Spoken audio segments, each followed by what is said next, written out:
Excelente tarde para todos, todas, todes. Estamos en una emisión más de Textiles, Texturas y Transparencias. En esta ocasión tenemos un capítulo nuevo con una invitada de verdad de lujo. Me encanta el poder conversar con esta mujer que tiene una perspectiva bastante amplia de lo que es justamente ser una mujer trans, ser una persona de la diversidad sexual y sobre todo en el sentido de violencias que se viven y hasta qué alcance y qué punto podemos resarcir o cuáles serían unas dinámicas en las que nosotras podríamos protegernos de cierta forma, y me refiero ni más ni menos que a Uma, una mujer trans de aquí de México y que migró a España en búsqueda de nuevos lares, pero también utilizando recursos en las que recursos jurídicos, por así llamarle, bueno, ya ella nos las explicará más ampliamente, pero que la han puesto en este lugar a salvo, y te doy la más cordial bienvenida. Hola, ¿cómo Hola, ¿cómo estás, estás, Sofía? Sofía? Pues Pues nada, un nada, un gusto gusto poder poder compartir compartir y y hablar un hablar un poco de poco la de la experiencia de vida experiencia de en vida en general, general, ¿sabes? ¿sabes? Y ojalá que Ojalá que la la información le información pueda le pueda servir a servir a otras otras personas que personas que estén en estén en situaciones situaciones parecidas a parecidas esta. a esta. Yo estoy segura que sí, muchas personas de la comunidad LGBT y específico mujeres trans están siguiendo este espacio, lo cual me da mucho gusto porque es justo para visibilizar estas problemáticas, estas incidencias, ¿no? En cierta forma se ha querido satanizar un tanto al activismo, se ha querido también en cierta forma invisibilizar, ¿no? El hecho de tener problemáticas, parece que estamos en el país del nunca jamás o del érase una vez, y yo creo que hay que poner puntos, ¿no? En las IES para que de esta forma se visibilice y hagamos conciencia justamente. Uma, por favor, platícanos qué te hace llegar a este otro país, a este otro continente, y sobre todo cómo le has dado la vuelta, ¿no?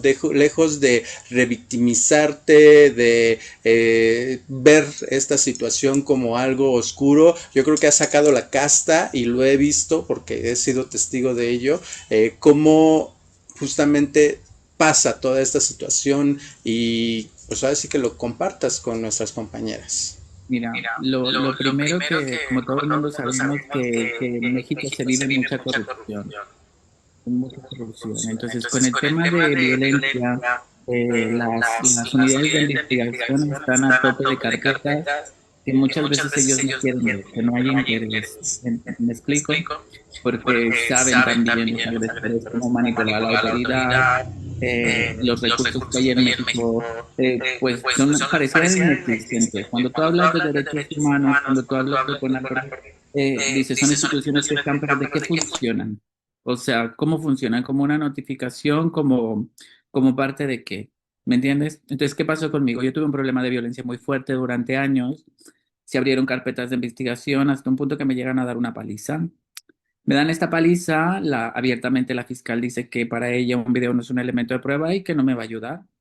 Entonces yo decido hacer primero mi caso público, publicarlo en redes, mucha gente me apoyó, me comentó, ¿sabes? Y eso fue como una presión para las autoridades para poder abrir la carpeta y judicializarla. Entonces, yo por miedo de estas personas que me estuvieron agrediendo y por prudencia dije, pues es que estar en México ya te estabas metiendo con el sistema, ya no era que te estuvieras metiendo con la gente que te estaba agrediendo. Entonces decido migrar a España. Lo cierto es que siempre he tenido como el apoyo, ¿sabes?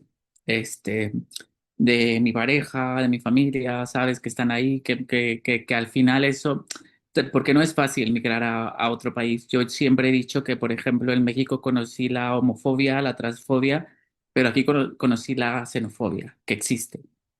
Entonces, llegar a un país que, sobre todo, ¿cómo decírtelo? Anímicamente mal, o sea, con miedo, con la zozobra de qué vas a pasar, qué vas a conocer. Pero bueno, me encontré con la buena fortuna que aquí en España existen organizaciones que trabajan a favor de la gente transexual, que funcionan muy bien. Entonces, con la primera señora que llegué, es una señora bellísima que se llama Cristina y una asociación que se llama Transexualia, y me orientó mucho. Primero en el tema de la transexualidad, ¿sabes? Y después que, claro, te dan asesorías, jurídicas, ¿me entiendes? Y bueno, a través de las asociaciones me empezaron a generar una red de apoyo. Entonces, ¿qué es una red de apoyo? Pues un abogado o una persona que te lleve el tema de psicología, me explico. Este, Centro Arenal se llama, es un sitio que también trabajan con chicas que me consiguieron un apoyo psicológico y les empiezo a dar frente a esta gente a través de las audiencias virtuales. Ojo, algo muy interesante, cuando tú hablas que te están apoyando autoridades internacionales, las cosas cambian. O sea, ya las fiscalías te ven totalmente diferente, ¿me entiendes? Si tú entras a la sala de audiencia con un psicólogo, con un abogado, ¿me entiendes? Las cosas cambian completamente, completamente. Sí que todo el tiempo a mí por parte se llama atención a las víctimas, los abogados de oficio me estuvieron ayudando, pero yo era quien tenía que decirle las cosas. Yo era quien entraba a las salas de audiencias y le decía, es que esto no está bien, ¿sabes? O sea, me están revictimizando, me hablan de él cuando existen protocolos, cómo deben de tratar a las personas transexuales desde hace como 12 años, o sea, porque esto no se hace, ¿sabes? O sea, el juez me está provocando con la intención de que yo agreda dentro de la audiencia. Y todo eso yo se lo tenía que decir a la Comisión Estatal de Víctimas, al jefe, para que la abogada pudiera hacer algo, ¿sabes? Entonces dices, es una pena, por ejemplo, hablando, yéndonos por parte, que dentro de atención a víctimas no haya un abogado especializado en temas LGBT, que en mi caso había recursos en ese aspecto con el tema de violencia de género, después también por lo familiar, porque eran parientes míos, la gente que me estaba agrediendo, que tampoco se utilizó ese recurso. Entonces, yo, por ejemplo, veo cosas, incidencias que pasan con las chicas transexuales y la violencia en general, porque tú sabes que en México no solo mueren mujeres transexuales, mueren hombres, mueren niños, mueren señoras, mueren chicas, o sea, la violencia está a flor de piel. Entonces, ¿qué pasa? Me empiezan a ayudar la gente aquí en España, me empiezan a gestionar recursos y me reconocen la protección internacional. O sea, porque veían que dentro de las audiencias había una serie de anomalías, ¿me entiendes? El cómo se desarrollaban las investigaciones, el que tenía tres, cuatro carpetas ahí estancadas que no se movía nada. Y bueno, sí, que la vida se vive totalmente diferente. Primero porque como chica transexual, si tú accedes al sistema sanitario, aquí hay una clínica especializada con el tema de género. Lo cierto es que sí, que apoyan a las chicas, pero gente que realmente tiene disforias de género, porque hay gente que la está pasando súper, súper, súper mal en su cabeza con el tema de las disforias. Y funciona muy bien. Entonces yo fui muy afortunada porque sí que me gestionaron los recursos, pero yo decidí dejar la medicación, o sea, decidí no continuar con eso y tratar de encontrar paz con el tema de la violencia, porque es muy fuerte, es muy pesado que tú estés llevando a audiencias, por ejemplo, en mis horas yo estaba a las 3 de la mañana y ellos estaban de día, ¿sabes? Entonces, y llegaron hasta o sea, hasta el último momento, y al final les adjudicaron los antecedentes, se hicieron responsables de la terapia que tenían que pagar, ¿me entiendes? Y al parecer se quedaron tranquilos porque esta gente dejó un poco de molestar, pero porque tomé la decisión de llegar hasta el final de la denuncia. Te estoy hablando que todo esto se desarrolló al cabo de 5 años. O sea, entonces tú dices, ¿cómo puede ser posible que en México una denuncia de carácter penal que habla de violencia, violencia familiar, violencia de género, te tome 5 años para que las autoridades puedan hacer algo a tu favor? Ojo, y que a lo mejor yo corrí con la suerte de que migré en España y que tuve el apoyo de recursos de otro país y que a nivel internacional a lo mejor ellos como profesionales se sentían como presionados, ¿sabes? De que hay otra gente que tiene una red de apoyo fuera de nosotros que a lo mejor vamos a hacer las cosas bien, ¿sabes? Porque mucha gente se queda en el hilo, o sea, hay un documental muy fuerte que a lo mejor tú lo conoces muy bien, que se llama Las cuatro muertes no sé si es Carmen Salazar o Teresa Salazar. Mira, te lo digo, que en la sala de audiencia llega el tipo sin abogado, un asesino confeso, y dice, no tengo abogado, y el juez sin más dice, pues es que no lo puedo juzgar porque no tiene abogado. Déjame decirte el dato porque está buenísimo. Entonces dices, ¿cómo puede ser posible que en México estén pasando estas cosas? y luego vienen situaciones como lo que es el 8M, que es un día que se conmemora y que sí que hay mucha gente que ha muerto, que hay muchas mujeres que han sufrido violencia, que han sufrido violencia de género, eh, pero dices, se empaña a través de todo, de todo lo que transversan, porque es ir a por locales, tumbar paredes, tumbar patrimonio cultural, quemar cosas. Y yo siempre he creído que esa postura le ayuda al sistema, le ayuda al gobierno. O sea, es una forma muy fácil de evadir y no tomar responsabilidad, porque yo lo veía cuando entraba a las salas de audiencia.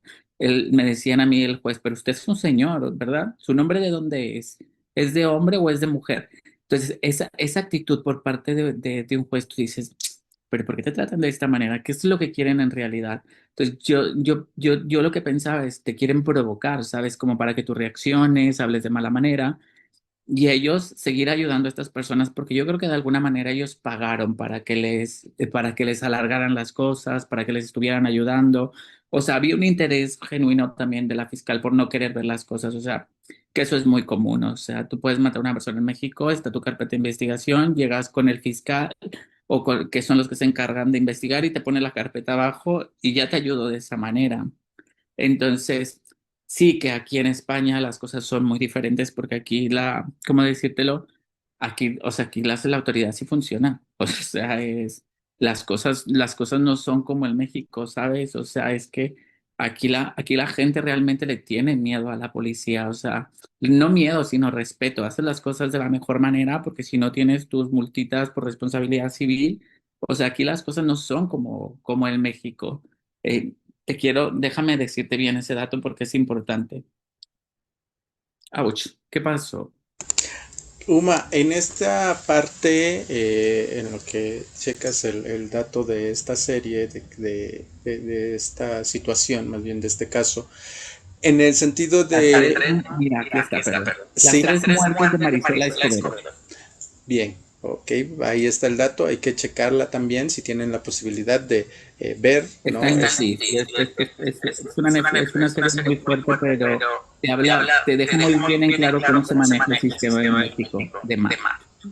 Sí, y de hecho, justo, ¿no? O sea, cómo en cierta manera el gobierno tenemos ahora aquí en México de izquierda abanderó en un momento ese discurso donde decía que las cosas iban a mejorar, las cosas iban a cambiar, sobre todo esa herida, ¿no? Tan abierta que tenemos, que es justamente las personas desaparecidas, las personas asesinadas, la cuestión con los cárteles, con la maña, la cuestión también de las personas que están en movilidad y en ese caso encajamos perfecto las personas trans, ¿no? En cómo tenemos que migrar, salir de nuestros pueblos para poder tener un mejor o se aspira, ¿no? Una forma en la que podamos mejorar nuestra vida, nuestro estilo de vida y desafortunadamente, bueno, pues ni en las ciudades nos sentimos protegidas, hablando de México. Y en esa situación,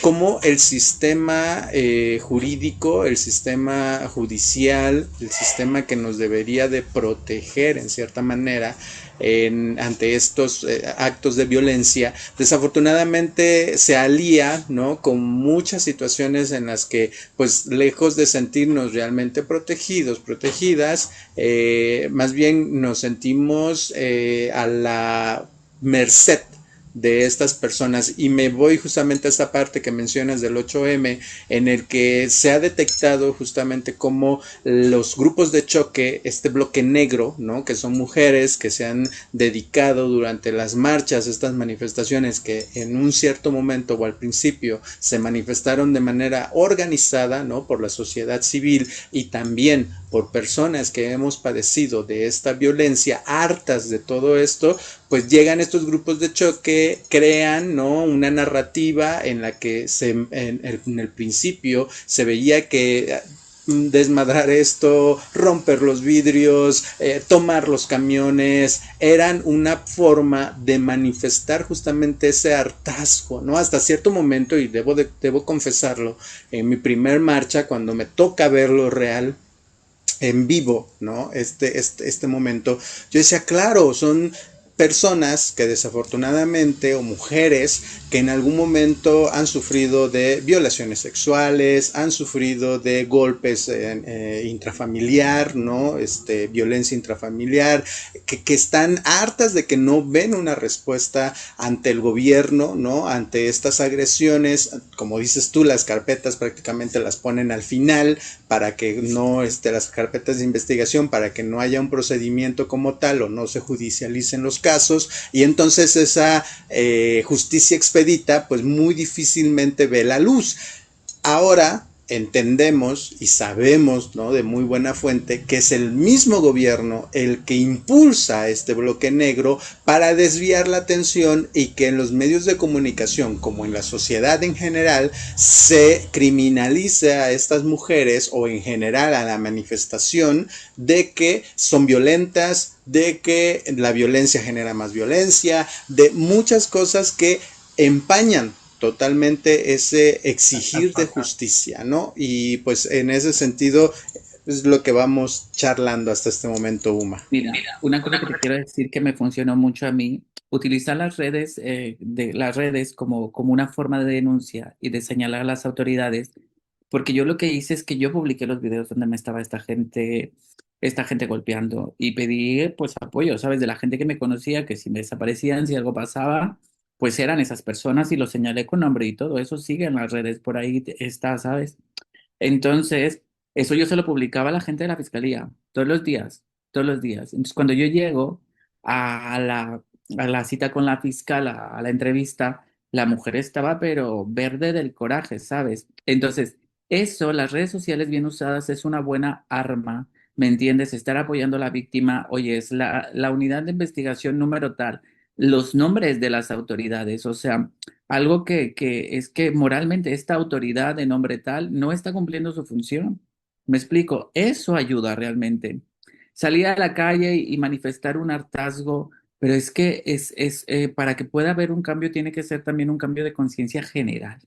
¿Me entiendes? O sea, yo te lo voy a decir claro y con un poco de pena, porque en México hay muchísima riqueza y tienes de todo, montañas, mares, ¿me entiendes? Industria, o sea, realmente es un país vasto, pero a nivel de educación nos falta mucho. Entonces, aquí en España, a nivel de educación, tú te puedes educar por el mismo sistema, ¿me entiendes? Entonces, yo recuerdo, por ejemplo, cuando era muy niña, que mi mamá decía, bueno, pues es que, pues, no, o sea, no nos mandaban a la escuela porque no había dinero, ¿no? Y yo creo que en México todavía se sigue diciendo eso, ¿no? Que mucha gente no se prepara o no se forma porque no hay dinero. Y eso es una cosa que, por ejemplo, del sistema en España me gusta mucho porque tú aquí si te quieres te puedes educar y el sistema te forma para, ¿me entiendes? O sea, por parte del sistema, no es que tú necesites dinero para tener educación.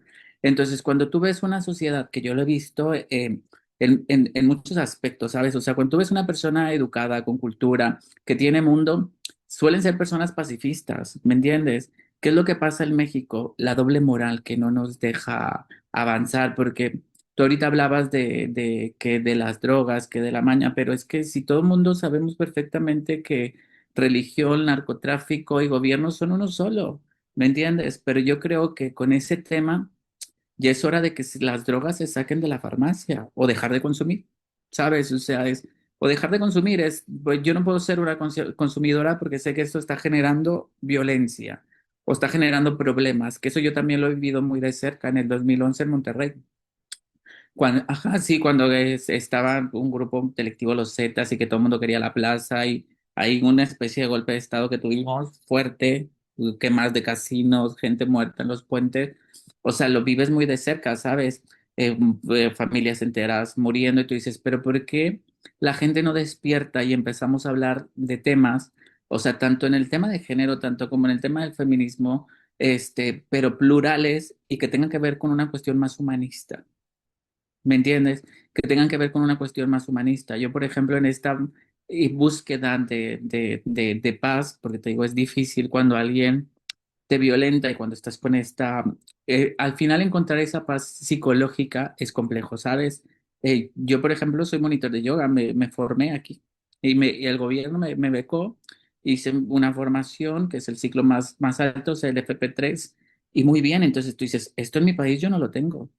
¿Me entiendes? O sea, si yo he querido formarme o ser alguien, pues yo lo tengo que pagar, ¿sabes? Y aquí no, tú tienes acceso a la educación. Claro, los prejuicios del género, pero yo creo que eso está muy arraigado porque aún la gente que ve temas con la cuestión del género sigue siendo política, que es una de las cosas que yo, por ejemplo, en mi estado, que sí una serie de personas se dio el tiempo de hablarme y un poco como asesorarme y tal, pero nadie quiso ayudarme o alzar voz de que, oye, si a esta chica le está pasando esto, vamos a ayudarla. ¿Por qué? Porque son amigos, porque se conocen, porque entre políticos se llevan muy bien. Entonces dices, ¿cómo puedes cambiar las cosas? Verlos con mucha compasión y viendo las cosas como son, ¿sabes? Yo no te tengo escrúpulo porque tú seas un narcotráfico o porque vivas del narcotráfico, o sea, tengo escrúpulo porque generas la violencia con esto. O sea, sigues, porque eso es un tema muy interesante, ¿sabes? O sea, las drogas no van a dejar de existir porque al final hay muchos consumidores y es un tema más bien que tiene que ver con la salud, ¿me entiendes? Entonces tú no puedes dejar a una cierta cantidad de gente que ha consumido por muchos años sin ello.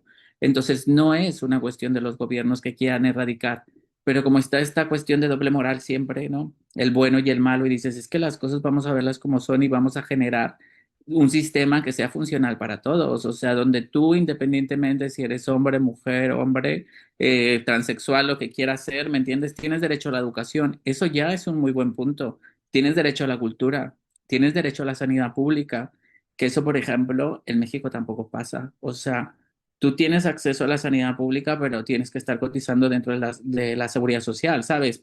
Entonces, aquí también, pero lo cierto es que si tú dejas de cotizar, sigues teniendo tu prestación sanitaria, que en el caso de nosotros, las mujeres transexuales, sobre todo la gente que llevamos medicación y tal, pues es un recurso porque tienes ahí tus hormonas y tienes tus chequeos cuando te los tengas que hacer, ¿me entiendes? Y es un recurso que te lo da el sistema. Entonces, pero falta mucha responsabilidad moral por parte de la sociedad, Sofía, de quererse educar, de quererse hacer las cosas diferentes, de hacer las cosas diferentes, porque yo creo que también si a mí me ha ido un poco bien, es porque tomé la decisión de salir de mi país, de plantarle cara a la gente que me estaba haciendo daño y también imponerme al sistema. O sea, de decir, yo tengo la razón y aunque ustedes no me estén ayudando de la mejor manera, buscaré los recursos, ¿sabes? Claro, Uma. Justo en esa situación, ¿no? ¿Cómo haces este balance y plasmas, ¿no? Un panorama de vivencias que has tenido en otro continente, en otro país, y que sabemos que no ha sido de un día, porque también en eso hay que ser como muy claros, ¿no? O sea, es una situación en la que te informaste, tuviste los enlaces, está esta situación en la que buscaste estas formas, ¿no? De cómo poder acceder a esto, pero que también es un llamado de atención para este sistema de gobierno que tenemos en México y que en cierta manera lo voy a decir tan burdo, ¿no? A las mujeres trans nos han querido dar a tole con el dedo, porque en cierta forma lo que ha sucedido en España no ha sido de gratis. Hay una Marc Ambroyé, hay una senadora como esta Antonelli, hay personas, ¿no? Que están justamente también velando por los intereses de la comunidad trans, representantes dentro del gobierno que se han puesto a trabajar y por eso los resultados. Ahora, aquí en México estamos en esas miras, afortunadamente ha habido gente dentro del gobierno, pero que también, como dices, el nepotismo se hace presente, el compadrazgo, ¿no? Donde, pues bueno, te vamos a dar la figura que quieres, representación, ¿no? Visibilidad, pero quédate calladita porque las calladitas se ven más bonitas. Vamos a ir a hacer una pausa, Uma. Vamos a regresar con más de textiles, texturas y transparencias. Y mira que me llega el tema porque realmente es una injusticia todo lo que en cierta forma se viven de cualesquiera las formas que se quiera ver. Pero pues al final estamos en este camino, estamos en estas vivencias y me alegra mucho poder compartir contigo, Uma. Así que vamos a la pausa y regresamos con más de textiles, texturas y transparencias.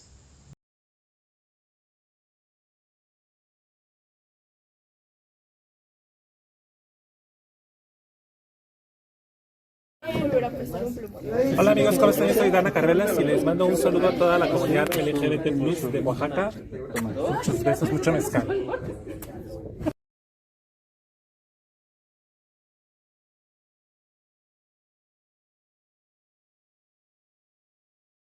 Regresamos con Textiles, Texturas y Transparencias. Continuamos con Uma, una mujer trans que migra a España. Resultado de ojalá hubiera sido por vacaciones, ojalá hubiera sido por una situación en la que se opta, ¿no? Por ir como una meta, pero no fue así. Hubo una violencia detrás que la orilló a, y justo de eso estamos hablando. Fuerte y claro, en el sentido de que aquí no buscamos revictimizar a nadie, aquí no es la intención, sino es más bien visibilizar cómo el sistema de justicia de nuestro país está orillando a nuestras personas indistintamente, pero específicamente a la comunidad LGBT, a tomar ciertas medidas de protección para continuar con nuestras vidas, pero, como decimos, ¿a qué costo? Uma, ¿a qué costo? Pues bueno, pues lo primero, alejarte de tu familia, adaptarte a una nueva sociedad. Sabes que eso sí que es fuerte, porque no toda la gente tenemos las mismas ventajas. O sea, yo tengo que hablar con mucha honestidad y sí que yo he tenido una serie de apoyos y que ha estado, no sé, mi pareja, uno de los principales ahí, ¿sabes? Después que yo también creo que yo llegué con mucho ángel, o sea, porque yo hago como una remembranza de estos 4 años que he estado aquí y que he hecho muchas cosas. Me becaron, por ejemplo, para Universal International Picture, me dieron una beca de voz, pero éramos 5 gente, ¿sabes? Que esas cosas llegaron a través de esa asociación que te digo que me apoyó mucho, que se llama Transexualia, que le agradezco a la señora Cristina, una señorona. Pero no sé, yo creo que ella me vio con mucha ternura porque yo le hablé con la verdad, ¿sabes? O sea, vengo de un tema de violencia, todo lo que tenga que ver con el arte, todo lo que tenga que ver con cultura, me va a venir bien, ¿sabes? Y bueno, me encamino, vamos a decirlo de esa manera. Entonces, se vive bastante bien en España, porque se vive bastante bien, pero yo creo que también hay que, ¿cómo te lo explico? Con el tema de la transexualidad, yo creo que es muy importante también un poco ya quitarnos las etiquetas de género en general, ¿sabes? Porque bueno, tú que me conoces un poco y tal, sabes que yo siempre he sido muy yo, nunca he sido tan de estereotiparme, ya que hay muchas personas que lo pasan mal, pero a veces lo pasan mal por sus propios criterios, ¿sabes? De aislarse, de no imponerse a la sociedad, porque, ojo, o sea, de que las autoridades funcionen, de que haya recursos, de que el tema trans esté muy deshojado, eso no quiere decir que no siga existiendo el prejuicio en las sociedades, eso existe de siempre. Yo creo que eso tiene que ver mucho con la condición humana. Pero cuando tú te pones el prejuicio, te encierras, te aíslas, pues las cosas van a peor, ¿sabes? En mi caso yo no me he sentido así, o sea, sí que me he sentido que me han integrado muy bien. Alguna vez alguna persona me dijo, es que no es que te integremos, tú sola te integras. Entonces yo creo que a lo mejor también hay algo en mi personalidad que me ha permitido sobrellevar las cosas que me han pasado. Pues te decía un poco del tema de la xenofobia, migrar a un país donde hay tantas culturas, gente de varios países, ¿me entiendes? A veces la misma xenofobia viene de los mismos migrantes, no del español, de otros migrantes que migran, que logran establecerse, ¿me entiendes? Pero tú te das cuenta que eso es una condición humana que tiene que ver con el ego, que tiene que ver con cosas más profundas y dices, es que aquí ya la política ni el sistema toma responsabilidad, o sea, es una introspección personal. ¿Cómo como seres humanos nos estamos viendo? Yo rara vez compro la etiqueta trans, te lo digo honestamente. Entonces mucha gente me dice, o sea, como yo el concepto Six Passy, no sé si te suena, lo conocí aquí en España, yo no sabía que era en México, porque a mí siempre me ha gustado los sitios de plumas, ¿sabes? La jotería, andar en los sitios de ambiente, nunca he sido como buscar mucho esta vida heterosexual, vamos a decirlo así. Y aquí en España yo conocí ese concepto de cispassy, ¿sabes? Me decían, es que tú tienes muchos cispassy. Pues, ¿qué es eso? ¿Sabes? No lo entiendes. Pero yo también como que valoro mi comportamiento y digo, es que mi comportamiento siempre ha sido muy neutral y de respeto para con todo el mundo. Entonces, eso es una llave universal que te permite integrarte a donde sea. Entonces, no compro el concepto trans porque yo me he dado cuenta que también todo el tema de la diversidad se está mal usando por el lado político. Y te lo digo yo que a los 16 años me metieron en la cárcel en Monterrey, en la Venustiano, que yo creo que si hay por ahí algunas chicas de Monterrey que vayan, que estén viendo esto, sabrán, porque en algún momento había consigna de que a la gente, porque esa era la consigna, por ser maricón, ibas al calabozo y no te respetaban que fueras menor de edad, ni mucho menos, ¿sabes? El concepto en trans en los 90 ni siquiera existía, eran travestis, ¿sabes? Entonces, ahora que yo veo que hay tanta información, también veo como a la comunidad trans muy alejada de los temas que tienen que ver con cuestiones humanitarias. Todo va con el forro, con la identidad, con el sentirte. Mira, una vez me invitaron a ver una película a compartir con otro grupo de chicas trans. Y la temática de la película, pues era un chico que se estaba aceptando y al final de la película la madre lo acepta y le compra unos tacones. Entonces todas empiezan a llorar que porque le regalaron los tacones y yo me quería morir. Yo decía, es que es en serio, ¿dónde estoy? ¿Qué estoy haciendo aquí? ¿Sabes? Porque dices, hay tantas cosas verdaderamente que nos interesan a la sociedad. ¿Me explico? En México sí que se ha avanzado, porque por ejemplo en el estado donde yo estoy, se puede modificar el nombre con una corrección en el acta. Entonces, con el tema de identidad, eso es un paso muy grande, ¿no? Porque ahí ya no hay una disforia tan marcada con el tema de la identidad, decir soy Juan y no sé, te sientes María, por decírtelo así, ¿sabes? Eso se ha avanzado, por ejemplo, en México, porque sí que en mi estado se puede hacer, no sé en Oaxaca cómo lo estén manejando. En Distrito Federal sé que hubo líos por ahí con las movidas que hizo Diana Sánchez Barrios, que también una señora que estaba muy metida en la política, peligrosa, peligrosísima. Sí, o sea, es que es gente que ha estado ahí, que a mí me da mucha tristeza, te voy a decir, ¿por qué? Porque yo empatizo mucho con las chicas, por ejemplo, trans que hacen la prostitución. Y a veces te das cuenta que la gente que las está liderando son los mismos politiquillos que están haciendo mal uso de esos temas, porque dices, hay muchísimas chicas que necesitan una inserción social, y cuando tú hablas de inserción social, es educación y es trabajo, no hay otra cosa. Entonces, si no existen programas de educación y trabajo para estos colectivos que a lo mejor por muchas cuestiones, por prejuicios, por la falta de oportunidad laboral, a lo mejor has terminado en la calle vendiendo tu cuerpo, pero hay mucha gente que yo creo que si tú se lo propones y le das los recursos, decide dejar la prostitución. Ahora, como mujeres trans, nos vemos muy poco en el concepto de familia, ¿me entiendes? Casi todas son guapas, tetonas y así, mil hombres y me explico poca. El concepto de la familia se habla muy poco en el mundo gay y en el mundo trans. Y esas cosas al final te acercan a tener vidas más pacíficas y entornos más saludables. Entornos más saludables. Entonces, ahí dices, ok, el gobierno, la gente que se encarga de mover las masas tiene alguna responsabilidad, pero también hay mucha responsabilidad de nosotras de la cara que le das a la sociedad.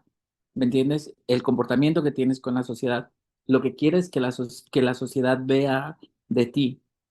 Y yo creo que esa ha sido una ventaja que yo he tenido aquí, porque que me he mostrado más como la persona y que yo creo que también he caminado con un ángel atrás porque he tenido trabajo, he trabajado en algún proyecto de trata, he trabajado en proyectos con gente con Alzheimer, ¿me entiendes? Me he formado en el tema de la música, no he dejado de hacer cosas, pero porque creo que también dentro de mí está esto de decir quiero aprender y quiero hacer. Entonces, era una de las cosas que Nuevo León yo señalaba mucho porque sí suelo ser de las que tira hater. Te comentaba que en mi estado tuvimos una regidora trans. Entonces, bueno, ¿dónde están los programas de inserción social para las mujeres trans? ¿Qué es lo que está haciendo una persona que está en un cargo político? ¿Me entiendes? Porque alguna vez sacaron una nota de una chica que sí que yo le conocía, pues descanse, que murió. No sabes exactamente en qué condiciones murió, porque sí que era una chica que trabajaba en el tema de la prostitución. Y tú sabes que cuando nosotras estamos metidos en temas de prostitución, estás en mil líos con mucha gente. sea, ya no sabes realmente si es una cuestión de transfobia, de odio, o porque te metiste a donde no debías. Pero no obstante, la gente que está en sus cargos políticos siempre utiliza los temas para su favor, para hacerse como, ay, el bueno, yo hablo a favor del otro, del desvalido, pero dices, ¿dónde están los programas de inserción social para toda la gente trans en México? Tú me lo puedes decir a voz abierta, ¿existen programas de inserción social para personas trans o no existen? Fíjate que ha sido una constante en el sentido de cuando hacemos esta visibilidad.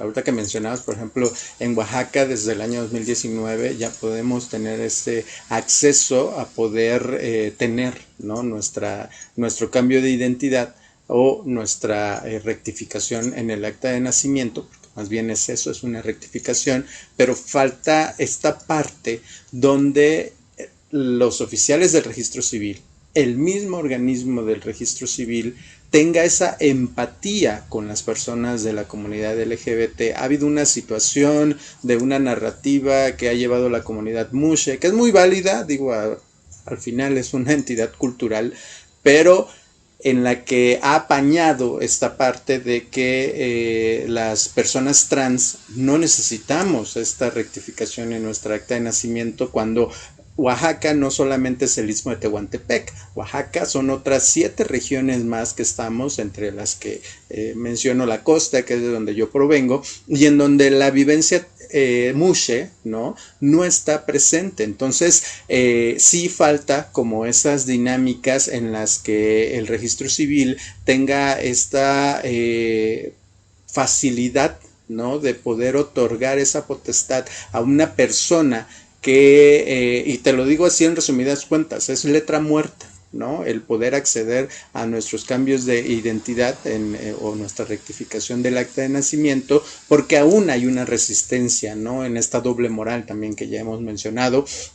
Hablas también del cispassing y en esta parte sí, o sea, te veo y es parte de, pero también me da gusto que en esta manera nos digas, pues yo en la Ciudad de México iba a lugares de pluma, ¿no? Donde la zona rosa y todo esto, porque al final es esta parte, ¿no? De ser incluyentes, de ser parte de una comunidad, de poder visibilizarte, pero en muchas o en demasiadas ocasiones existe este rechazo. Ahorita, por ejemplo, con las personas no binarias están siendo muy visibilizadas, pero también muy odiadas en el discurso, ¿no? En donde no entienden qué es esta parte de esta identidad y donde el cispassing pues es un plus y un beneficio para algunas compañeras, pero no para todas, digo, en eso me puedo incluir yo, y que tampoco debería ser como esta parte de excluir o de hacer menos o de tú vales menos porque no tienes un cispassing o no eres del parte del binarismo como hombre trans o como mujer trans.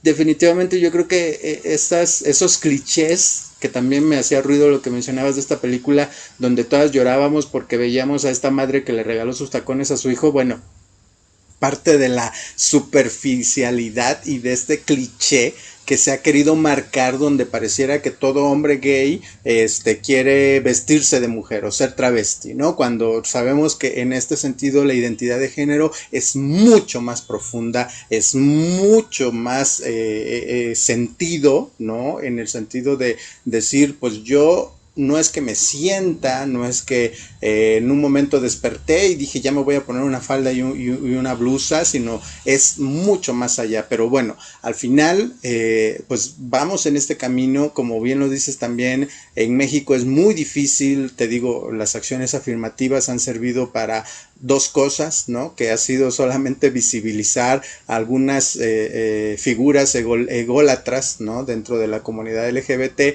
más que para poder realmente llegar a una política pública o a programas sociales que puedan coadyuvar al desarrollo de la comunidad como tal, los que o las que o les quienes hemos estado impulsando el que se logre o el que se pueda hacer, y que son muy contadas las entidades que han tenido esta accesibilidad por parte del gobierno, que son a final de cuentas quienes tienen los recursos económicos, ¿no? O esta parte de poder coinvertir en esta situación, pues han sido muy contadas las organizaciones civiles que se han podido visibilizar en este sentido, pero ha sido más enfocado hacia la salud humana. Pues mira, yo creo que la cultura aquí toma un papel muy importante y es por donde pueden hacer el contrapeso, porque al final, mira, tú hablabas ahorita con el tema de identidad, eso es vital. Eso es vital, el que una persona pueda, independientemente del género, tener un nombre que te represente la persona que tú eres, te da mucho en toda una construcción.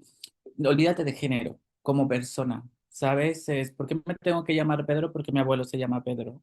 Que no me quiero llamar Pedro, ¿sabes? Yo, por ejemplo, mucha gente, ahora que tocabas el tema no binario, yo me considero una persona más no binaria, yo no me considero una mujer, ¿sabes?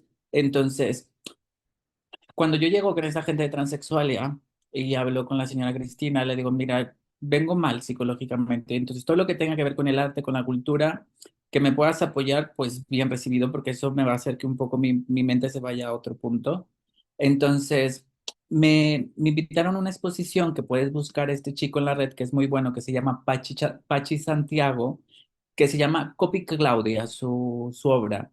Entonces, Pachi es un chico con mucha feminidad. Entonces, la forma de expresar su feminidad, pues hace, este chico es fotógrafo, es artista visual, hace réplicas de las fotografías de Claudia Schiffer. Y él como Claudia Schiffer. Entonces me invitan a una exposición que hacen en Casa de Vacas, en el Parque El Retiro, en Madrid, y este chico va a exponer, hace pasarela, presenta sus fotos, y tú le ves y haz de cuenta que estás viendo Claudia Schiffer. Entonces, yo en ese momento estaba como en el tema de las hormonas, ¿sabes? Porque sí que aquí a través de la sanidad pública puedes hacerte la cirugía de reasignación de género, y a mí te digo que me gestionaban los recursos, o sea, fue como una cosa de que, bueno, ¿en qué te podemos ayudar? Y bueno, ya, pues una chica trans, pues venga, pues entra el programa de Ramón y Cajal para que el tema de la medicación y todo. Entonces yo estaba con esa en la cabeza de que, bueno, me voy a hacer la cirugía de reasignación, el tema de las hormonas. Y cuando yo conozco a Pachi, dije, mira qué chico tan fino, cómo expresa su feminidad. Entonces, muchas veces las chicas transexuales pasamos por alto el tema de la salud, ¿me entiendes? Y hasta qué nivel te puede llegar a perjudicar o a beneficiar un tema de restitución hormonal. Muchas veces no es lo más adecuado. Se habla muy poco de las contraindicaciones. Y sí que lo cierto es que la mayoría de las chicas buscan tener cuerpos, como decírtelos, como erotizarse mucho, sexualizarse mucho. Dices, al final la diversidad de cuerpos es que cada quien tiene su propia realidad, ¿sabes? Y la feminidad y la masculinidad no tienen que ver ni con unas tetas ni con un coño. Entonces, y sin embargo, eso se busca. Entonces, yo conociendo a Pachi, que me hizo bastante bien hablar con él, dije, no quiero tomar más hormonas. Y dejé la medicación por completo. Ojo, teniendo la medicación, teniendo el apoyo médico de que la medicación, o sea, dentro de la sanidad pública te dan las hormonas.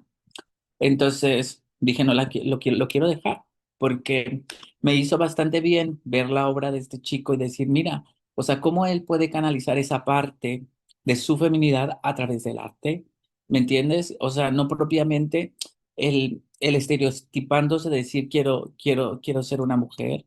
Entonces tomé la decisión de dejar las hormonas y con el tema no binario, ¿me entiendes? Es la gente, yo siempre le he dicho, y eso es algo que yo lo tengo claro, es que ser hombre o ser mujer es una construcción social, como el ser transexual, que ahora se lleva muy bien, como ponerte la etiqueta transexual, porque la gente que lo entiende y llegas a ser hasta un objeto de deseo cuando lo dices, ¿sabes? Pero dices, la masculinidad y la feminidad es algo inherente que las puedes, que las puedes expresar de muchas formas, o sea, no solo en el styling, en la vestimenta, en la peluquería, en el maquillaje, de muchas formas, hay muchas formas de mostrar tu feminidad. Entonces, pero volvemos a lo mismo, o sea, es muy difícil que logres cambiar la estructura mental de toda una sociedad. Es mucho, mucho, mucho, muy, muy, muy difícil que cambies esa estructura. Lo único que puedes ayudar para que esa estructura cambie es la cultura y es el arte. Que bueno, no sé, como que en Oaxaca hay muchísima cultura, muchísima arte, lo sé, pero yo siempre lo digo. Yo, por ejemplo, he participado en colectivos o en Monterrey, sitios de donde hay grupos de chicas trans o de gente LGBT Y yo he recibido discriminación incluso en esos mismos sitios, ¿sabes? Pero en un espacio cultural, fíjate que nunca. Es curioso. En un espacio cultural yo nunca he recibido discriminación, nunca he recibido un rechazo. Entonces, pero si tú profundizas un poco más, hablan en general de la persona, de los seres humanos, de nuestra estructura de valores y hacia dónde nos están desviando, ¿sabes? Hacia dónde nos están desviando. Yo te decía al principio de la charla que si habláramos de conceptos más humanitarios, también eso nos permitiría tener sociedades más empáticas, porque yo, por ejemplo, una de las cosas que he visto aquí, hay una palabra que yo he aprendido aquí que dicen tienes que valer. ¿Me entiendes? Tu valía yo creo que te hace ir por donde sea de la mejor manera. Y bueno, ser una persona de bien también. Pero yo, por ejemplo, sí que he visto mucho respeto y mucha educación en los españoles. O sea, no hay tanto este prejuicio del tema de género. A mí, por ejemplo, un día hablando con un chiquito que mi amigo, el Madrid, Wichi se llama, y a mí me sorprendía mucho porque era un chico muy joven y le digo, bueno, o sea, pero ¿tú cómo ves el tema de la transexualidad? Dice, pues nada, pues que si un pibe se cree pibe y tiene vagina, pues es un pibe. Y si una piba se cree piba y tiene polla, pues es una piba y ya. Y tú dices, mira, qué bien lo entiende. Pero volvemos a lo mismo, o sea, cómo se cimienta la educación de esas personalidades, ¿sabes? Que pueden normalizar algo tan simple que es el género. Dices que tiene de complejo que una persona se asuma de una u otra manera, ¿sabes? Lo complejo, sobre todo hablando como grupos transexuales, es que no estamos hablando de las contraindicaciones y de los problemas que puedes llegar a tener al medicarte, al estarte haciendo cirugías, al estarte metiendo siliconas y que tú te das cuenta que es un estereotipo que pareciese que es muy aceptado. Como, por ejemplo, ahora con todo este revuelo de estos personajes que han salido públicos transexuales, no sé, es que, no sé, Wendy Guevara y sus amigas, que muy guapas y todas las chicas, pero dices, es entretenimiento barato que la gente compra, pero también ese tipo de estereotipos, gente que tiene poco criterio o niveles de conciencia muy bajos, siguen un patrón repetitivo por ahí que dices, es que tú no sabes todo el daño que te puedes hacer. Y no se hablan de esas cosas realmente. Justo en esa situación, ¿no? De cómo en cierta forma hemos puesto, ¿no? Los cánones de belleza en perfiles que desafortunadamente no han vislumbrado más allá, ¿no? Por ejemplo, la narrativa que usa Wendy Guevara, que en cierto momento causó mucho revuelo, sobre todo dentro de la comunidad trans, en el sentido de que ella decía, pues es que yo no soy una mujer biológica, ¿no? Yo soy una mujer trans. Y entonces, como que el estigma que llega es en un cierto sentido decir, ah, bueno, pues como Wendy dice que ella no es mujer, no mujer biológica, que lo traducen como mujer de nacimiento, como vulva y cisgénero, entonces yo tengo el derecho de entonces prejuiciar, de entonces estigmatizar, de entonces llegar a un discurso de odio para con ella y todo este sector poblacional porque ella lo está diciendo, ¿no? Entonces sí fue bastante peligroso en su momento que ella manifestara o diera este discurso cuando en un cierto momento las que hemos estado en esta visibilidad hemos dicho, ¿no? Y manifestado que es tan simple y como ya lo mencionabas tú, que esta personalidad te comentaba, pues si tiene vulva y se dice que es un hombre trans, pues es un hombre. Y si tiene pene y dice que es mujer, pues es mujer. O sea, no hay más, no hay que buscarle el hilo negro al asunto, ¿no? Más bien es aceptar esa realidad que tiene esa persona y sin prejuicios, pues seguir en ese camino. Ahora, en este andar, sobre todo a manera personal, yo lo que he buscado es justamente eso, ¿no? Visibilizar a través de estos contenidos que somos personas cuerdas, ¿no? Que no necesitamos una medicación, que si me quieren decir travesti, transexual, transgénero o como quieran manifestar mi identidad o cómo yo me presento ante estas personas o a los demás o a mis seguidores, somos personas cuerdas que podemos mantener una charla sin ningún tipo de cuestiones en las que se tenga que poner entredicho que lo que decimos no es válido o que estamos disvariando o fantaseando cuando realmente no es así, ¿no? Y he tenido oportunidad de platicar con políticos y he tenido oportunidad de platicar con personas de la sociedad civil organizada y he tenido oportunidad de platicar con infinidad de personas, ¿no? Que al final tendrán su propio criterio. Digo, tampoco es que yo quiera en un cierto momento empecinarme en cambiarles un criterio, pero más allá de eso, simple y sencillamente, pues lo manifiesto. En el tema político, yo creo que lo que les puede llegar a brincar es la responsabilidad. Mira, yo te voy a platicar algo que me pasó a mí ahora que estamos hablando con el tema de las hormonas. Yo decido no tomar la medicación, entonces yo voy y hablo con la psicóloga porque me hizo muy bien participar en ese grupo, hablar con otras mujeres transexuales, con mujeres que ya estaban reasignadas.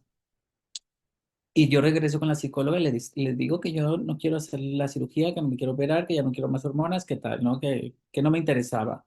Y ella, de una manera muy honesta, me dijo que muchas gracias, que le parecía muy interesante, que ella era la primera en pensar que debía de haber más personas como yo. O sea, que una persona para que ya hay otros sitios en Europa que una persona puede expresar su identidad de género sin necesidad de llegar a la medicación o a la cirugía, porque eso representa un gasto para el sistema de salud pública. Y sí que tienen razón porque dices, yo en mi caso realmente nunca he sufrido una disforia, o sea, nunca he tenido un problema con mi cuerpo. Y a mí, por ejemplo, la gente es que eres un chico y que me hablen como él, yo soy Uma. Antes de ponerme un él, un ella, primero soy Uma y me tratas de Uma. Entonces, ¿cómo decírtelo? No he tenido un problema de disforia realmente, pero he conocido casos de personas que lo llevan muy, muy mal, ¿sabes? De gente que sufre con su cuerpo, que sí les genera una disforia, que no se atreven a salir a la calle, que no se atreven a ver un espejo, que tienen un problema realmente de desajuste hormonal a nivel psicológico que les perjudica la situación. Y dices, bueno, es que es cierto, o sea, también los apoyos se tienen que valorar porque no toda la gente lo necesitamos. Ahora, por otra parte, algo que me dijo la psicóloga, dice, pero es que aquí también llega mucha gente dentro de la sanidad pública queriendo ser la niña guapa de Instagram, ¿sabes? O sea, cuando dices, es que sí, es un área donde tratan a personas transexuales y se les da algún tipo de apoyo con el tema de hormonización y tal, pero tampoco que quieras que la sanidad pública, a través de la sanidad pública, te conviertan en una Barbie, ¿no? Es cúrratelo, trabájalo y conviértete en la persona que quieres ser. ¿Me explico? Entonces, pero, porque nos estamos, ¿cómo decírtelo? La gente tiende mucho al estereotipo. Y eso como primera. Como segunda, con el tema de la modificación del cuerpo en las mujeres trans, también buscan erotizarse mucho. Y yo he visto gente con desequilibrios mentales. Yo he visto gente con desequilibrios mentales. O sea, de las chicas que yo conozco transexuales que se han hecho la reasignación, te puedo decir que son dos que las he escuchado hablar como cuerdas. Una de ellas es Gina, que es una chica que sale en la serie vestida de azul. A mí me tocó hacer figuración en esa serie y me acuerdo cuando Gina me vio, se me quedaba viendo que nos estaban maquillando y decía, pero tú estás resignada. Y yo, pues que reasignada, ¿sabes? De qué hablas? Y ya me acerco, empiezo a hablar con ella y me habla pues de la reasignación de género, que si ya tenía la cirugía. Y le digo que no. Entonces ella en toda la confianza me enseña, porque aquí hay una asociación, vamos a decirlo así, que le da acompañamiento a las chicas que se llama Vaginariums y van a Tailandia y les hacen la cirugía y tal. Entonces ella me enseña su cirugía y pues sí, ves un chocho, pero dices que eso es un chocho perfecto, entonces es que, ¿sabes? Y yo, pero me dice, es que no es así. O sea, tú corres el riesgo que esa cavidad se te cierre. Entonces yo estoy muy consciente que si al paso del tiempo esto se cierra, fíjate, no tengo ningún problema porque o sea, el que yo cargara unos genitales de varón me generaba un conflicto mental. Y tengo más de un año que no tengo vida sexual con nadie, con nadie. porque la recuperación no es de un día para otro, o sea, te toma bastante tiempo. Entonces, una persona que sufre una disforia y que toma la decisión de hacerse una cirugía de asignación, no es solo la recuperación física, sino también es esa parte mental de decisión, porque te están quitando una extremidad, es una cirugía muy dolorosa. Y yo a esta chica, por ejemplo, es una de las únicas que he escuchado hablar de una manera congruente, consciente de que puede haber una serie de complicaciones, ¿sabes? Porque ha habido quien se tiene que rehacer esa cirugía de género.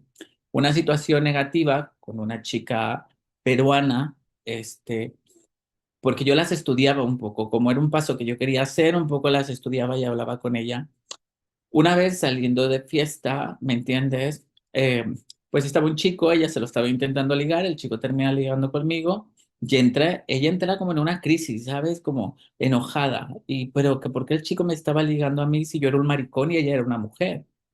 Entonces, pero, bueno, sin más, pasamos de ella y al día siguiente una persona completamente desequilibrada preguntándome que si había estado con el chico, que qué había hecho, que si me había tocado el pene, que si no me había tocado el pene. Entonces, y de pronto me dice, es que fui a comprar unos dildos, o sea, ¿me entiendes? Entonces yo le pregunto a ella abiertamente, o sea, tú te reasignaste porque tú tenías esa necesidad física con tu cuerpo, estar en armonía o para ser un objeto de deseo para los hombres, pues para ser un objeto para deseos para los hombres. Entonces ahí es donde se vuelve un problema porque hay gente que sí que está haciendo ese paso, pero o sea, no por una cuestión de autoaceptación ni de realización propia, sino porque quieren convertirse en un objeto de deseos para los hombres. O sea, y entran en problemas psicológicos muy fuertes. Yo cuando vi todo esto dije, mira, me voy a dejar de cosas, no quiero hormonas, no quiero nada, ¿sabes? Porque tú sabes que una vez que te haces una cirugía de asignación, la medicación es de por vida. O sea, tu cuerpo tiene unos ciertos niveles de progesterona, de estradiol, de testosterona, y tiene que ir en armonía siempre. Entonces, tú aquí tus genitales no los tienes y esos niveles ya no existen y tú se los tienes que dar por otra parte. Entonces, pero volvemos a lo mismo. ¿Qué es lo que pasa con las mujeres transexuales en el tema de la modificación del cuerpo? Que solo es el estuche, solo es la parte de afuera. Es el verte bonita, el llevar la bolsa de marca, el llevar las tetas perfectas. A mí, te voy a ser honesta, a mí de pronto, los ambientes en grupos transexuales me da mucha flojera. O sea, porque dices, es que debería de ser gente más humana y más sensible en muchos otros aspectos por lo que te toca vivir, ¿me entiendes? Por lo que te toca vivir, que la discriminación, que la falta de inserción laboral, ¿me entiendes? Que la falta de aceptación en la familia, o sea, deberías de ser gente más humana y luego te encuentras con muchos personajes. Ahorita tú hablabas, por ejemplo, de esta chica de Wendy Guevara, pero pues es que esa chica es un personaje, no es otra cosa. Y ella no puede, y es una persona que no tiene cultura, que no tiene educación, se les nota, ¿sabes? Se les nota en su forma de hablar, en su forma de ser, pero es el entretenimiento barato que vende y la gente lo compra, ¿sabes? Y la gente lo compra. Y es una pena porque hay gente que sí que se deja programar, ¿me entiendes? Digo, las chicas son divertidísimas, a mí también las he visto un par de veces y me hacen reír, pero dices, esa gente no puede ser un referente, para la comunidad trans. Entonces, y la gente que lo esté tomando como referente, pues es que ya habla también de esas mismas personas, ¿sabes? Es hacia dónde te quieres encaminar. Totalmente, Uma.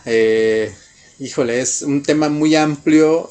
Son perspectivas que, en cierta forma, nuestras vivencias han forjado, nuestra sabiduría, nuestro entendimiento, ¿no? Y también, en un cierto momento, digo, el poder ser, ¿no? Yo creo que es lo primerito que forja un criterio amplio de quiénes somos como personas. Es importante destacar también esta percepción. Yo te he visto, te veo una mujer madura, una mujer con un criterio muy amplio, en búsqueda de justicia, que eso también me ha dado mucho gusto de tu parte, ¿no? Poderlo ver, tenerlo vigente. Y en esa situación, Uma, yo de verdad quiero tener una segunda parte de una charla muy amplia, que podamos abordar otros temas más, que sé que son muy, muy amplios, pero definitivamente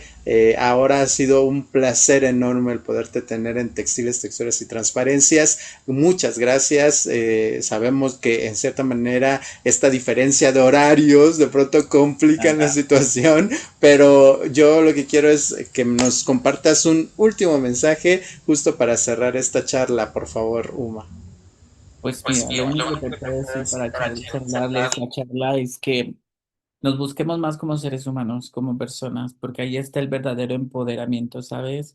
Una persona que tiene valores, una persona que tiene cultura, una persona que tiene un conocimiento amplio de las cosas, que no se queden solo con las cosas que te dicen, busquen información, ¿me entiendes?